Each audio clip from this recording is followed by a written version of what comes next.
పేరు పెట్టి పిలిచిన 10 మంది మధ్యలో తోలనాడిన ఆ కుటుంబం విచ్ఛిన్నం అయిపోతుంది. ఏదైతే ఇంటి యజమాని భర్త ఉన్నాడో ఆ భర్తని కీర్తించాలి. ఆయన పేరు కూడా 10 మంది మధ్యలో చెప్పకూడదని శాస్త్రం చెప్తోంది. ఆయన గౌరవం నిలబడాలి అంటే ఆయన పేరు చెప్పకూడదు. ఆయన గౌరవం ఈమె గౌరవంలా కాపాడుతూ ఉండాలి. ఎప్పుడైతే భర్తని తోలనాడుతూ ఆయన ఒకవేళ తాగుబోతవ్వచ్చు, తిరుగుబోతవ్వచ్చు, సంపాదించకపోవచ్చు, ఆయన వల్ల ఎన్నో తప్పులు జరగచ్చు. ఆయన ఎంతో ఒక దుర్గుణాన్ని చేస్తూ ఉండొచ్చు. ఎన్ని ఉన్నా సరే భార్య అనేది ఎప్పటికప్పుడు ఆయన్ని సరిచేసుకుంటూ ఆయనకి వెనకాల తోడుగా ఉండాలి తప్ప 10 మంది మధ్యలో తోలనాడడం అనేది చాలా తప్పు.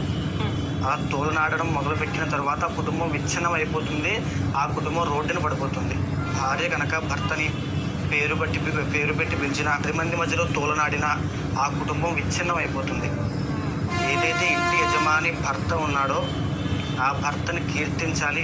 ఆయన పేరు కూడా 10 మంది మధ్యలో చెప్పకూడదని శాస్త్రం చెప్తోంది. ఆయన గౌరవం నిలబడాలి అంటే ఆయన పేరు చెప్పకూడదు. ఆయన గౌరవం ఈమె గౌరవంలా కాపాడుతూ ఉండాలి. ఎప్పుడైతే భర్తని తోలనాడుతూ ఆయన ఒకవేళ తాగుబోతవ్వచ్చు, తిరుగుబోతవ్వచ్చు, సంపాదించకపోవచ్చు, ఆయన వల్ల ఎన్నో తప్పులు జరగచ్చు. ఆయన ఎంతో ఒక దుర్గుణాన్ని చేస్తూ ఉండొచ్చు. ఎన్ని ఉన్నా సరే భార్య అనేది ఎప్పటికప్పుడు ఆయన్ని సరిచేసుకుంటూ ఆయనకి వెనకాల తోడుగా ఉండాలి తప్ప 10 మంది మధ్యలో తోలనాడడం అనేది చాలా తప్పు. అలా తోలనాడడం మొదలుపెట్టిన తర్వాత ఆ కుటుంబం విచ్ఛిన్నం అయిపోతుంది. ఆ కుటుంబం రోడ్డున పడిపోతుంది. భార్య కనుక భర్తని పేరు